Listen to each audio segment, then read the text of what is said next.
Hello বন্ধুরা, আপনারা সবাই কেমন আছেন? আমি ভালো আছি। এই দেখুন বন্ধুরা, আজকে কিন্তু আমাদের বাড়িতে একটি নতুন রেসিপি হয়েছে। এই বর্ষার দিনে রেসিপিটা কিন্তু বেশ ভালোই ছিল, সেটাই আপনাদের কাছে একটু তুলে ধরলাম। ননদ এসেছিল, অর্থাৎ আমার দিদিভাই এসে আজকে কিন্তু ডিম পোলাও বানিয়েছিল। তো আপনারা নর্মালি পোলাও একটু অন্যরকমভাবেই করেন, যেমন সবাই করে।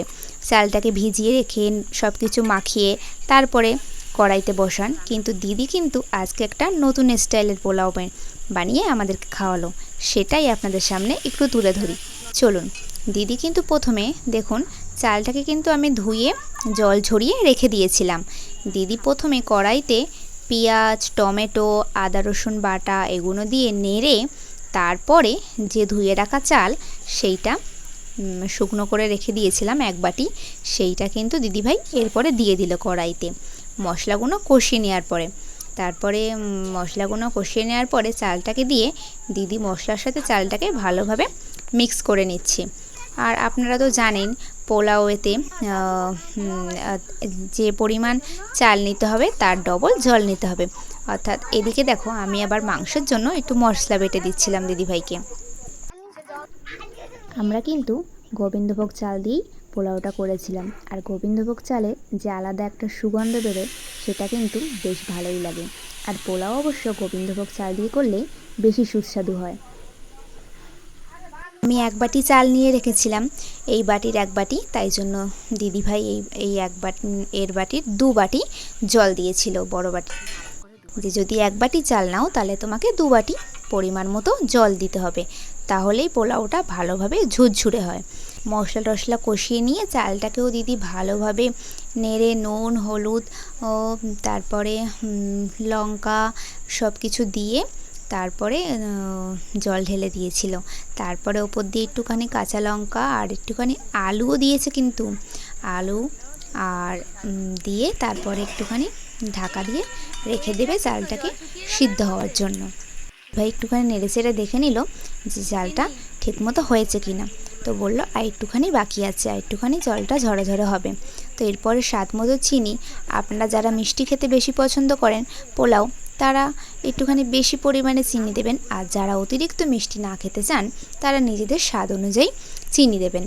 তো তাই জন্য দিদিভাই এরপরে এই দেখুন, আপনারা কিন্তু পোলাওতে নর্মালি কেউই ডিম দেয় না, কিন্তু দিদিভাই কিন্তু আজকে ডিম দিয়ে পোলাও বানিয়েছে। নামটাই বললাম যেহেতু ডিম পোলাও, আর স্টাইলটাও কিন্তু অন্যরকমভাবে করেছে। পেঁয়াজ টমেটো এই সমস্ত ভেজে টেজে তারপরেই দিয়েছে।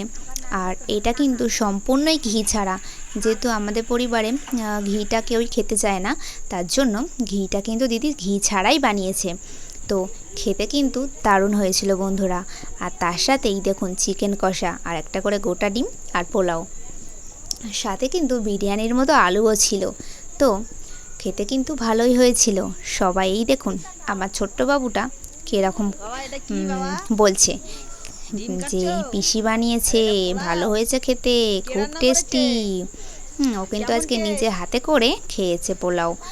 সবার সাথে বসে খেলে ও বেশ মজা করেই খেতে পারে। তো এই দেখুন, ও পোলাওটা খেয়েছিল, ডিমটা নষ্ট করেছিল, খেতে পারিনি, কিন্তু পোলাওটা নষ্ট করেনি, পোলাওটা খেয়েছিল। আর আমি একটু এরকম মেখে দিচ্ছিলাম, তাইও খেয়ে নিয়েছিল। তো এরপরে ওকে খাওয়ানোর পরে আমরা একে একে সবাই খেতে বসে পড়েছিলাম। তো আপনারা এরকম যদি বাড়িতে এরকম স্টাইলের পোলাও বানিয়ে খেতেই পারেন, কেমন হয়েছে জানাতেও পারবেন আমাদেরকে। বর্ষার দিনে এরকম একটা অসাধারণ রেসিপি, বেশ আজকের দিন দুপুরের জলখাবারটা বেশ ভালোই কিন্তু হয়েছিল। আর এমনিতেও আমার ননদ একটু রান্নাবান্না পারে ভালোই, এটা সেটা বানায় মাঝে মাঝে।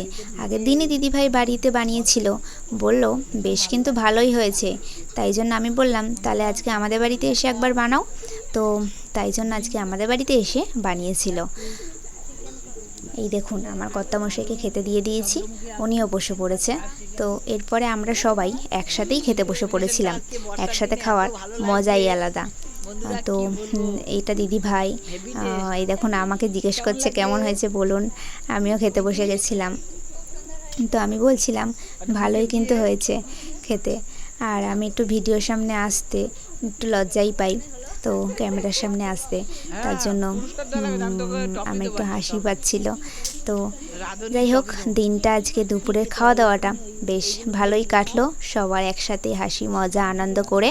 তো এই দেখুন, বাবা আবার চামচ দিয়ে খাচ্ছে, বলছে পোলাও সাহেবি কায়দায় আমি খাবো, তাই আমি চামচ দিয়ে খাবো, হাত দিয়ে খাবো না। তাই আমি বললাম খাও, তোমার যেটা সুবিধা মনে হয়। তো আমাদের এই ভিডিওগুলো আপনাদের যদি ভালো লেগে থাকে অবশ্যই লাইক কমেন্ট শেয়ার করতে ভুলবেন না বন্ধুরা। এই দেখুন বন্ধুরা, বাবাও খেতে বসেছে, মাও খেতে বসে গেছে, সবাই মিলে একসাথে খেতে বসে গেছি।